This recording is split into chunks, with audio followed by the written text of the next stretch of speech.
Well, Texas rolls in with one of the nation's toughest defenses, but an offense still trying to find itself.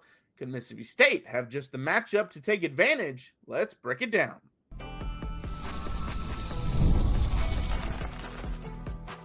You are Locked On Mississippi State, your daily podcast on the Mississippi State Bulldogs, part of the Locked On Podcast Network, your team every day. Well, thanks for making Locked On Mississippi State your first listen every single day, part of Locked On Podcast Network, your team every day. Today's episode is brought to you by Mazda. Like our players, we sweat every detail because when you make every move count, pulling off the unexpected is only the beginning. Stay tuned later for highlights in this week's Moving the Game Forward. Mazda, move and be moved. I'm Jaron Spor. I'm a national college football writer at Athlon Sports. That's Landon McBride. We got a packed show for you today. It's Preview Friday. We're going to preview Texas's offense, Texas's defense, and then next up in Starkville, we will give our upset alert. Basically, if we're putting Texas on upset alert, Have I changed my opinion from yesterday? You'll have to stick around, and then we'll find out what Landon's prediction is as well. But first, let's dive into the offense. Landon, what are you seeing from Texas? I see a very talented offense that hasn't put together too many complete games against like legitimate competition. They're very disjointed. I think a lot of it comes down to just overall inexperience. Like, yes, they have had a lot of very high recruiting classes, but they have had so many people go to the NFL from last year's team that, especially along that offensive line. I mean, I would not be surprised if all five of those guys are in the start or play, in the NFL, have a decent career when all is said and done. But right now they're still figuring it out. And when that offensive line is shaky, it's hard to get anything going, and it is obvious. Well, and this is the weird thing because you and I both have a lot of respect for Sarkisian as an offensive mind. He's one of the best in not just college football, one of the best in football as a whole. I mean, he is such a good offensive mind. And we saw that on full display against Oklahoma. Yes. Because he went into that game and he said, I know Oklahoma has the best defense. I know they have the best defensive line. They ain't beating us. No. And I'm calling this game plan to make it quick reads, quick decisions, made Manning super comfortable. And even though he threw for like 150 yards or whatever it was, that was his best game by far. And it was because of the game plan Sark put together. Yes. And so that's kind of like what I've been waiting for because the offensive line has been terrible, but it's been terrible all season. Mm-hmm. They knew coming into the year the offensive line was probably going to be a weakness, which is why they were so big on trying to get people in the portal, and they struck out on some guys. They also were trying to get some guys in the high school recruiting, Lamont Rogers, Michael Fasusi, guys. They also struck out on Andrew Babalola, I think was another one. And they struck out on all those guys. And the reason why they were so big into that was because they knew how bad the offensive line was. And so I've been kind of surprised that we're not seeing Sark help them out more outside of the Oklahoma game, which of course is an amazing game to do it in because that's a big rivalry. It's a great defense, but that's the best they've looked all season. It's not close. And for him not to ever go back to that is just head scratching. Yeah, it was like he figured it out and then chose to forget everything the next week. Because how do you do that to that great OU defense and then it takes you overtime to score 16 points against a very bad Kentucky team? Well, it's almost like he thought, okay, against Oklahoma, we can't run our stuff because they will beat us. They're, too good. But everyone else, we can beat by running our stuff. And it's just, you struggle with UTEP, man. You're not beating people running your stuff. You're just not. So you have to go to that game plan you ran against Oklahoma, in my opinion. If they would have ran that same game plan against Florida, ran that same game plan against Ohio State, they very well could be undefeated right now, honestly. Yeah, they might be. And they wouldn't have had to go to overtime to beat Kentucky for sure. Oh, yeah, yeah. It's such a... I think they got to put the pride to the side, basically. Yeah, and it's such a weird offense. It's almost like he's kind of like, if I keep doing it, it's going to work out. Like, eventually it's all going to click. And I think at this point, it's not going to click. Yeah. And one of the weirdest things I saw just looking at stats, Arch and Wisner have the same amount of rushing attempts. Yeah. Well, I know part of that has been he's been banged up. But yeah. Like, that's just wild. And they don't have anyone else. They're just like pounding. They have so many good running backs. I mean, CJ Baxter is incredibly talented. And when he played as a true freshman, everyone couldn't shut up about how great he was going to be. And now he's got like the 7th most carries on the team or something. Hasn't he been banged up too this year? I think he has. I want to say he has been. He has been some of the season, but it's just one of those things. They have so many good players that it's almost like Sark hasn't found the identity of this team to build it yet. Well, and that's true. I don't think he has an identity for the offense, or at least I mean that as in he doesn't know what the identity is. I think that's pretty clear when you watch them. I think he wants to be this passing team and run a lot of the similar stuff that they ran with Quinn Ewers, but they don't have the offensive line to do that. They don't even have the playmakers at wide receiver to do that. They got some good receivers. Wingo is a freak. I was about to say, I actually like Wingo a lot. He just hasn't played up to that potential yet, really. Yeah. And then outside of him, I mean, again, they got some good guys, but no game changer. Again, I think Wingo is a game changer. Yes. And I know that Preston Livingstone has played really well. So I don't want to knock him. Loved him as a recruit. And then to see him pop up this quick, I was like, oh, I did not expect that. I thought he was more of a mental guy who's going to take a few years, but he's been very consistent for him. But again, he's not like a game breaker type. Well, he's Arch's favorite target. Mm-hmm. And it's not even really close. And it's also kind of surprising, like Jack Injuries was a very high level tight end transfer portal guy, and he hasn't really done anything for them after the year that Gunnar Helm had and Jatavian Sanders before that. Like, they've had some really good tight ends, a really good run on them, and for him not to really do anything has kind of been a surprise.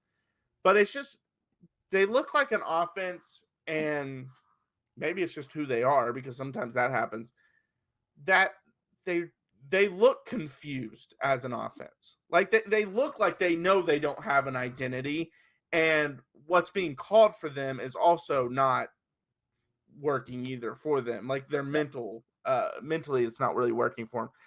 And when you have that happening, that's when you need the play caller to kind of sit back. Now, I think it's ridiculous they asked if he would give up play calling, because you don't give up play calling at his level. He's that good. But that's why that question's out there, though. It's because the team looks confused and they need something to kind of right the ship. And sometimes, the head coach does have to step back and be like, all right, I got to give up play calling so I can focus on these areas to fix it. But, their offense doesn't present a lot of worries for me. Now, potential-wise, it does, because I think they have great potential, and the potential's there. The one thing I worry about, though, for Mississippi State is the offense line is bad for Texas, but Mississippi State's defense line's been bad. They're not good at TFLs. They're not good at sacks. They can't really take advantage of Texas's weakness. Now, with that being said, as Brad mentioned yesterday, UTEP took advantage of it, so Mississippi State can take advantage of it. Yeah, and the strength of this team has been the secondary. Of Mississippi State's defense has been the secondary. Right. So if you do lock those guys up for that full second longer.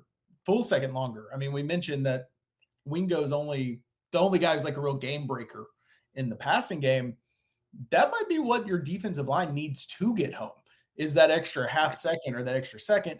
Now, they do have to stay very disciplined in their rush. You can't let Arch break contain. You have to stay in your lanes. You can't give him an alley, because he has the athleticism to burn you if you do. Right. Yeah, don't contain him in the pocket during your pass rush.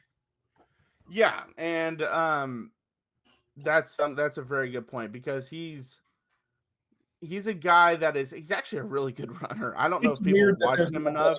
Manning. I don't like it. Yeah, right, because you see the last name Manning and you're like, oh, he's got to be like Peyton and Eli, where he's statues, but he's much closer to Archie than he is. He got Cooper speed. He got the wide receiver.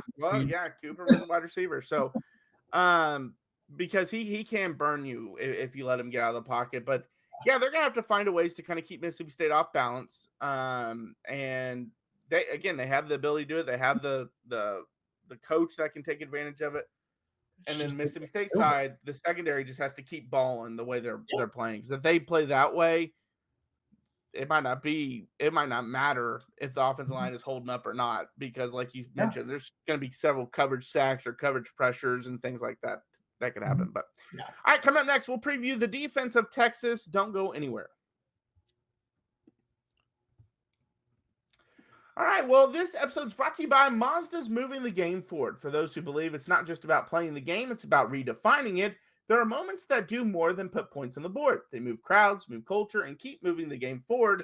This week's moment that moved the game forward is, I'm going to go with Brylan Lanier, and not necessarily one specific play or anything made, but every single time that it felt like, oh boy, here it goes. Florida's going to put the dagger in him. Boom, interception. He did it twice. Okay, Florida's going to put the dagger in him. Third one in the game. Boom, he makes the sack. It felt like any time Mississippi State needed a play, usually it's a couple players that make it. No, not in this game. It was Brylan Lanier. So major props to him. So when you follow what moves you, the unexpected is only the beginning. And just like there's more to every highlight, there's more to a Mazda vehicle. Mazda, move and be moved. All right, well, thanks for making Locked On Mississippi State your first listen every single day, part of Locked On Podcast Network, your team every day. All right, Landon, what have you seen from the defense? Well, the one name, I'm going to start with one name that jumps out, and that's Colin Simmons. Yeah. I mean, the guy has 8 tackles for loss, 7 sacks, 5 quarterback hits. That's a man that's living in the backfield. And Shapen's going to get to know him real well. I was say that is what the entire game plan has to really be about, is making sure one man does not wreck your entire offensive game plan. He has that type of talent and ability that he can. Now, he's not the only one on the defense that can get to you. I mean, a lot of that very talented defensive front. So, yes, you have to shade protection to make sure he doesn't wreck it, but you can't do it too much that these other guys then wreck you. Yeah, I mean, he's the matchup nightmare for them. This is going to be a game that Shapen's got to get the ball out quick, and I feel like we say that every game. But seriously, if he doesn't, seriously, if he doesn't, it's going to be a long game for him. Mm-hmm. Another one to keep an eye on is arguably the best linebacker in college football, and that's Anthony Hill. He's a guy that can just completely take over a game. And this is my biggest worry because of the poor showing we've seen from the offense, and specifically Blake Shapen recently. Michael Taft not being in the secondary, they're going to have to hit the deep shots. And if they don't hit the deep shots, I don't see how they have much success, especially if Bothwell's not playing or is not 100%. I mean, if Bothwell's playing, then maybe you can have some success on the ground, and I think they would have success on the ground. But if he's not playing, Booth's good running back. He'll make some plays, but Shapen's going to have to hit the long ball, and I feel like we say it every week. But the thing is, he did it early in the year, and that's why they were so successful. He hasn't done it lately. And he sent the message on Instagram, prove people wrong, go out there and hit those. Yeah, you better keep the same energy that you had at the beginning of the year where you were hitting those shots. And Anthony Hill is such an athletic freak. Like, he's a tackle machine and an athletic freak. I was listening to a podcast about drafting, draftable players and stuff. And the general consensus is he's a much better athlete than linebacker, but in college, sometimes that doesn't matter too much. Yeah. If you're just a freak that has a general idea of where to run, that's all you need to do. And he's very good at that. And I will say this real quick on Anthony Hill, because the one thing that I've noticed by watching Texas this year, and I was surprised Oklahoma didn't go to it more, but ironically, when Oklahoma played South Carolina, they did go to it more. When you spread Texas out and don't use a traditional tight end and instead put him as a receiver, either with a receiver or just move the tight end out wide, for whatever reason, Texas always puts Anthony Hill out wide. Always. Don't know why, but they do. And so now that opens up a running lanes, because if he's not in there, you got to take advantage of that. Yeah. Now, they probably have started to pick up on that tendency, and maybe they'll change some things around. But if you go back and watch that Oklahoma game, and you watch some of the other games, but Oklahoma specifically, Oklahoma only had success running the football when they spread them out and he went out wide and then they ran and gashed them. Outside of that, they couldn't run at all. Right. Levy, that's what they do. They spread you out real wide and then they try to run. And so if you have a healthy fluff, or even, like I said, Boost should have some success too. Yeah. Because if I'm Levy, I'm not ever playing a traditional tight end at that spot. I'm spreading him out and I'm running it because he's not there. Yeah, you got to try to do that. And you mentioned taking the deep shots on this team. They're a bunch of ball hawks out there. They got 9 picks on the year, 3 guys with multiple interceptions, ton of pass breakups. I mean, was it like 26 pass breakups? Yeah. 26 pass breakups and 9 interceptions. That's also a very good secondary. We mentioned how inconsistent the offense has been. The defense for Texas has been so good. And, you know, when you have a good secondary, an elite pass rusher, and a very good linebacker, it's pretty much how you build a great defense. Yeah, and this is where I want to see what kind of receiver Brennan Thompson and Anthony Evans are, because Malik Muhammad is a very physical, and I don't mean that in a bad way, like he grabs and holds and gets away with flags, because I mean, all of them do to an extent, but he's not like that. I'm not saying that. He's just a really good corner, and he's a physical corner. And then the Grayson Littleton kid that plays more of the nickelback, man, he's been good this year. Really good. He's got 2 of the picks. I believe he's a true freshman too. Yeah. So he's just having a great year. And Jelani McDonald, they're 3 starting corners basically, and then the nickel all have 2 interceptions this year. It's crazy. Malik Muhammad did it in the Oklahoma game, both of his. But he's one of the best corners in college football. And so they're going to try to get their hands on them and kind of jam them at the line of scrimmage, I would assume.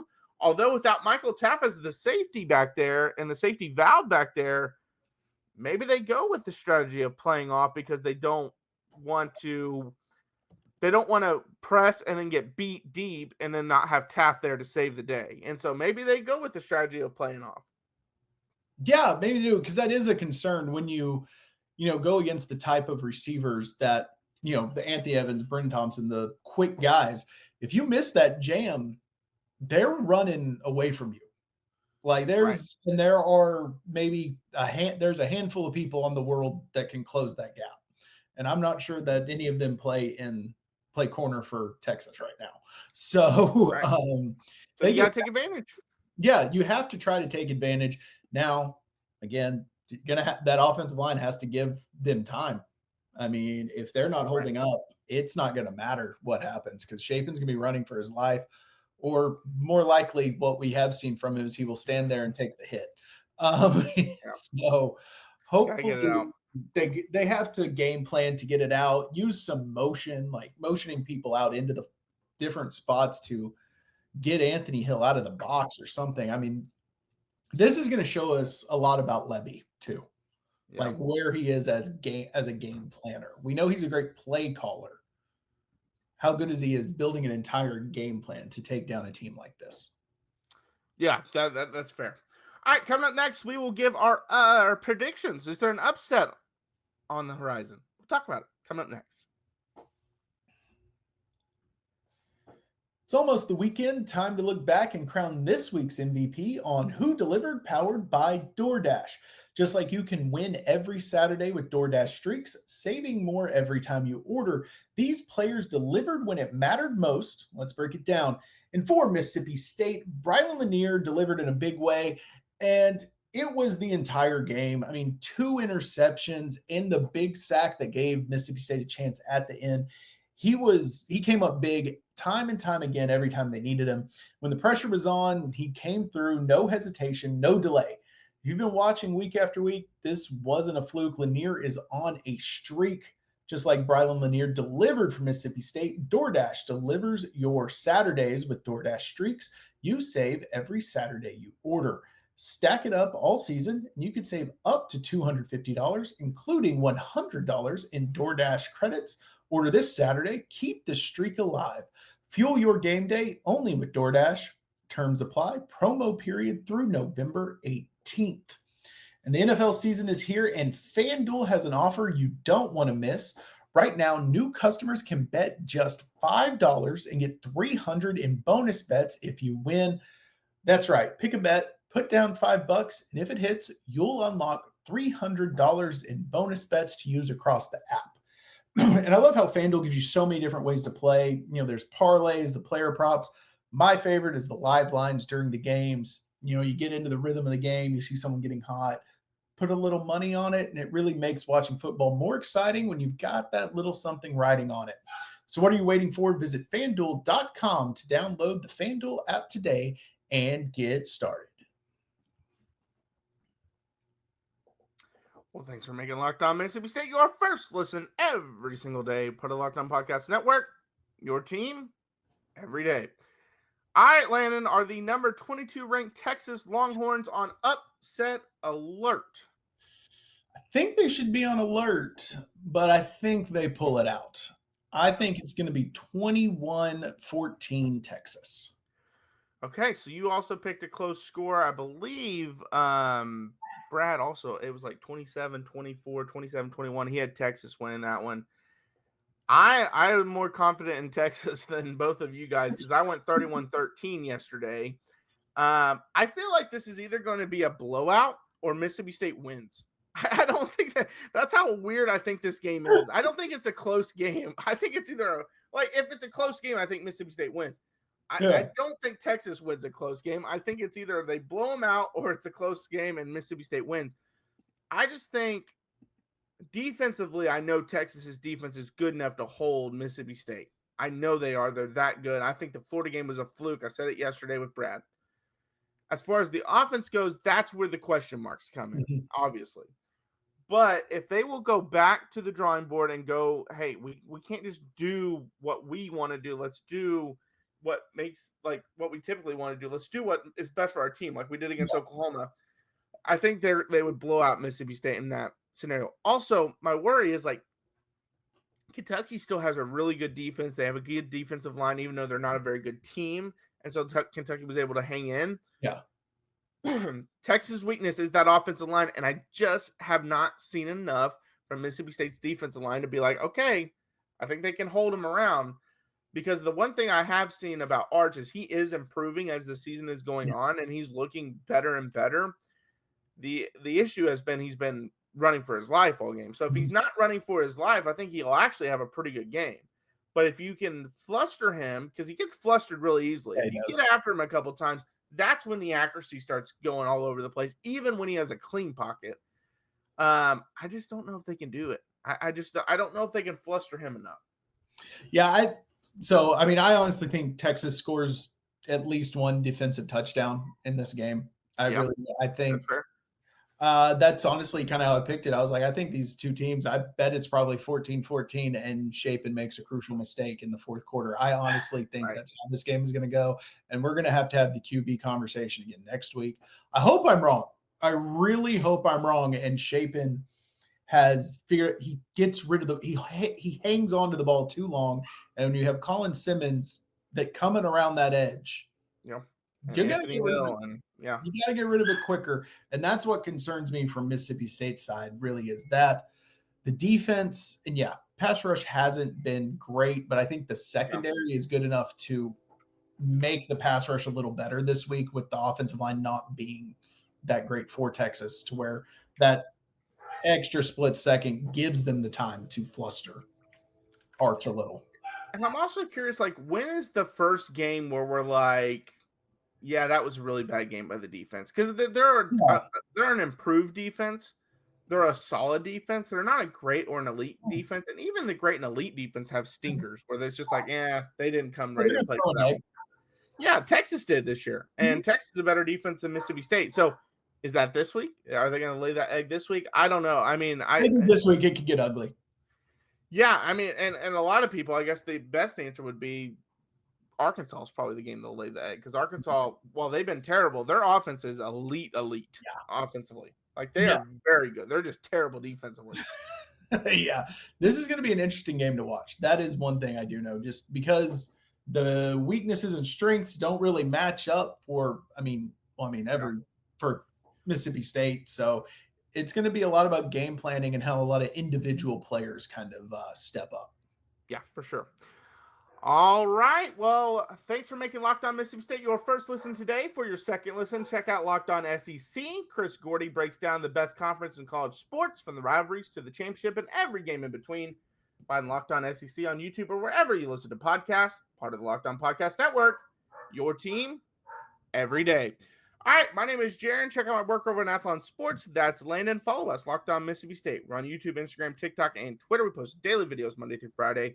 We also have our pre- and post-game show or little video that we do every single Saturday. So be on the lookout for that. And until next time, Hail State. Hail State.